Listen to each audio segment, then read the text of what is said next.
As I sit up on Christmas Day and I watch the National Basketball Association, and I'm here to tell you it took everything out of me to be able to focus in on that game. From all of the 3-point shooting and to all of the referees with their calls or is it a foul? It's not a foul. Is it a flop? It's not a flop. Oh, yeah, and the whining from the players. Most of them have been on what they call load management. In the real world, you're just not getting out there on the court. You're taking our money to come watch you play, and you're not even getting out there at all. But what the most confusing thing was, and it constantly goes on, is the narrative of make sure that LeBron James is labeled as the greatest. I'm here to tell you the great Michael Jordan, he never says anything. And the late great Kobe Bryant, they wouldn't have to push that narrative out there because the greatest ones, they don't have to speak up at all about whether they were great or not. You as a fan, you knew it. I've never been able to understand how LeBron James passed a great Kobe Bryant. Somebody help me understand. Now, for you haters out there, I know that the first thing you're going to mention is he didn't win out there because he had Shaq. Well, I'm here to tell you, Shaq didn't win it unless he had Kobe. They were young kids. No matter what turmoil they had, they were able to get it done. And they won a championship after a championship. So you can stop that hate. But help me understand, ladies and gentlemen, when did LeBron James pass the great Kobe Bryant? I just don't understand. If you are out there and you watch basketball, oh no, not these modern day people who think that whatever goes on today is the greatest. But if you're old enough to know that Kobe Bryant, number 24, was right on the tail of Michael Jordan, number 23. They were friends for a reason. You didn't hear much about it, but behind the scenes, Kobe Bryant emulated his game behind Michael Jordan, and Michael continued to mentor him and tell him, hey, you can get it done over and over again. Some of the things that happened between those two, we will never be able to get. We will never have an inside tip on it. But you know, ladies and gentlemen, I'm here to tell you, one of the things that I know about football in the National Football League is we don't have those problems. Who's the greatest?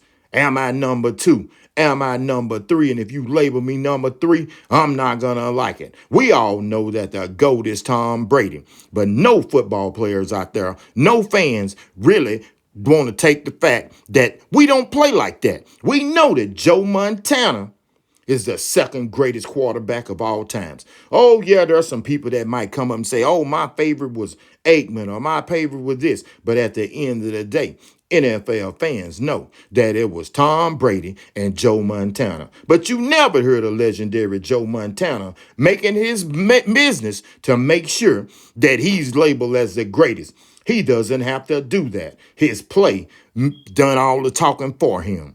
No, you don't have that in the National Football League, but in the NBA, week after week, day after day, game after game, they're pushing the narrative that LeBron James is the greatest. It doesn't really make any sense. I think that LeBron James is a good player. Oh, I would say he's a great player, but to just pass him above Kobe Bryant, oh no.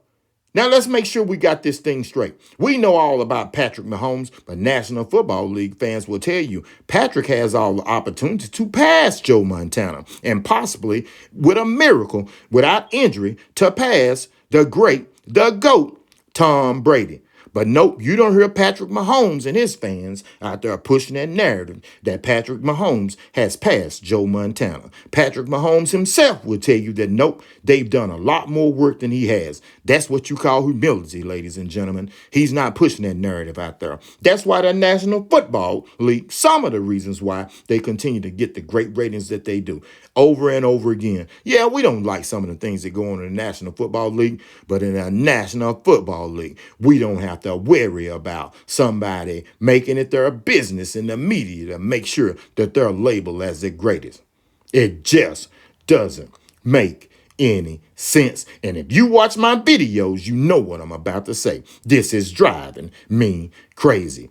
It's driving me crazy. I like LeBron James. I think for sure LeBron James is going to go down as one of the greatest. But to say that he's the greatest of all times, no. But you don't hear Peyton Manning and John Elway, two who would have an argument of their own to be labeled as the greatest.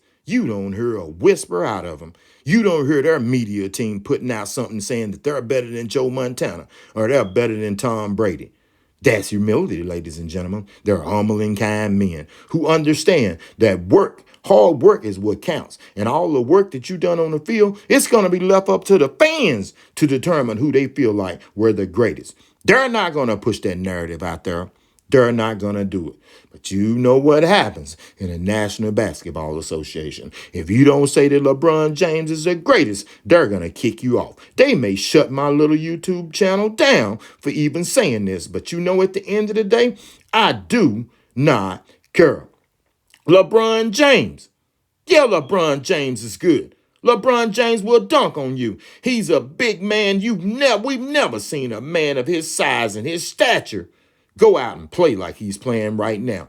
At the age he's playing at, I don't know, ladies and gentlemen, but he's still getting it done. You help me figure it out. That still doesn't mean that he's past Kobe Bryant. Doesn't matter whether he plays until he's 80 years old. And help me also understand, ladies and gentlemen, he isn't even the greatest Laker of all time. He's not even the greatest Laker of all times. There are three men, Kareem Abdul-Jabbar, the great Magic Johnson, and of course the man, the mama, the black mama, who can tell you that they were the greatest Lakers of all times, and it isn't him. And in the end, in modern day basketball, I know Steph. What about me? See, that's what I'm talking about, ladies and gentlemen. Steph doesn't put that narrative out there, but you remember in the Olympics just a few months ago. You remember that. You remember those electrifying performances. You remember some of those performances in the NBA Finals against LeBron James. So for all you numbers people out there, let's not get it twisted. That isn't what this is about. It isn't what this is about. It's about a man who's great. Who's great. But he's not better than Michael Jordan and Kobe Bryant. This is Allen with D9J Sports. Let's keep it real.